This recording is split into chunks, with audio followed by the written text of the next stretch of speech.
सन 1991 की जनगणना के अनुसार बुक्सा जनजाति का 60% भाग नैनीताल जिले के विभिन्न विकास खंडों में निवास करता है और जिस स्थान पर यह जनजाति बसी है उसे बुक्साड़ कहा जाता है। इनकी भाषा हिंदी और कुमाऊनी का मिश्रण है, लेकिन जो लोग पढ़ना लिखना जानते हैं वो देवनागरी लिपि का प्रयोग करते हैं। बुक्सा जनजाति की उत्पत्ति के विषय में ब्रिटिश अधिकारी विलियम क्रूक ने बताया है कि यह अपने आप को राजपूतों का वंशज मानते हैं, लेकिन कुछ लोगों का मानना है कि इस जनजाति के लोग दक्षिण से आए, जबकि कुछ लोगों का मानना है कि यह धारा नगरी उज्जैन के मूल निवासी हैं। तो क्या है बुक्सा जनजाति का पूरा इतिहास, जानेंगे आज के इस वीडियो में, तो जुड़े रहिए हमारे साथ, वीडियो को अंत तक जरूर देखें।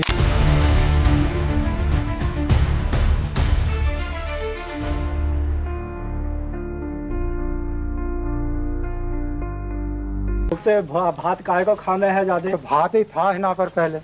गेहूं तो जंगल चीतरे पहाड़ी बेड़ा कराए है, तो भैया तुम्हारे की रुके है गेहूं बड़ी डट को बेड़ा कराए है। अच्छा। शेर बाघ भालू हाथी सभी हिना है।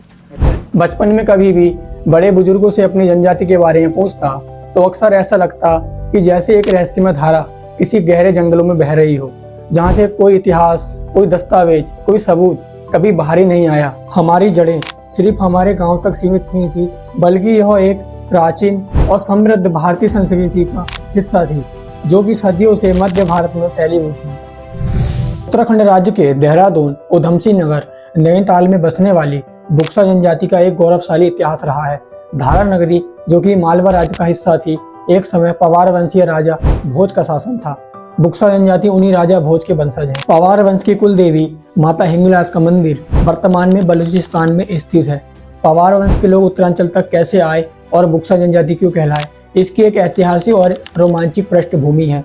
पवार वंश कालांतर दो भागों में विभाजित हो गया, एक मालवा राज्य का हिस्सा बनी, दूसरा धारा नगरी का हिस्सा बनी। मालवा के शासकों ने अपने पराक्रम के बलबूते अपने राज्य का विस्तार किया, परंतु धारा के शासक ऐसा नहीं कर सके।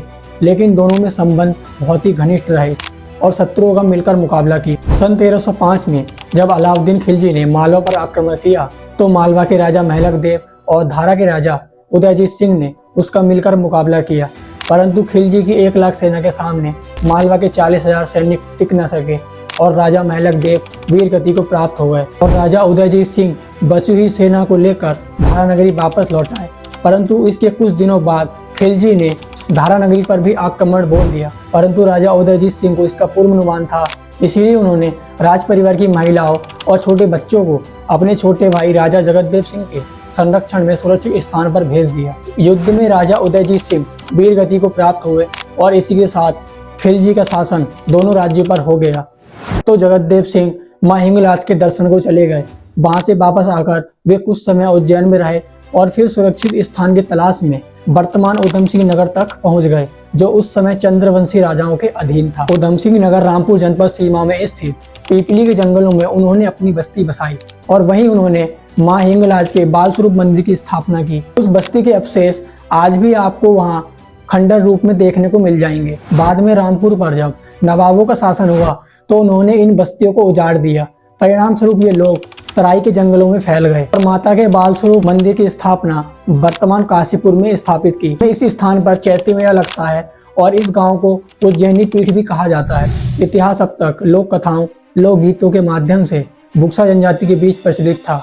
इन्हें अपने पूर्वज राजा जगतदेव सिंह का नाम तो ज्ञात था, परंतु उनका इतिहास मालूम नहीं था और न ही उनका कोई चित्र था। पश्चिम उत्तर प्रदेश के सेवा प्रकल्प संस्था के कार्यकर्ताओं ने इस विषय को गंभीरता से लिया और पर्याप्त खोज व परिश्रम के बाद उन्होंने राजा जगतदेव सिंह का इतिहास ही नहीं बल्कि उनका एक चित्र भी ढूंढ निकाला। इतना ही नहीं, राजा जगतदेव सिंह के जन्म दिवस पर उनकी एक प्रतिमा चैती मेला परिसर में स्थापित कर बुक्सा जनजाति के बीच उनके पूर्वजों के प्रति गौरव और स्वाभिमान का भाव जागृत किया। प्रतिमा स्थापना को लेकर बुक्सा समाज में गजब का उत्साह देखने को मिला। समारोह में 100 गांव के लगभग 10,000 से ज्यादा लोग आए और न केवल यहाँ तक अपने खर्च पर आए, बल्कि अपने समाज से 1 लाख रुपए एकत्र कर मूर्ति स्थापना के लिए दान दिए।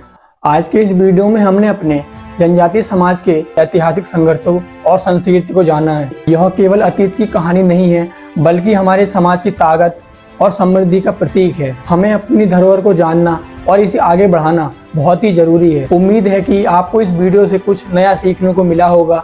अगर आपको वीडियो पसंद आया हो तो इसे ज़्यादा से ज़्यादा शेयर करें और हमारे समाज के इतिहास को अधिक से अधिक लोगों तक पहुंचाने में हमारी मदद करें।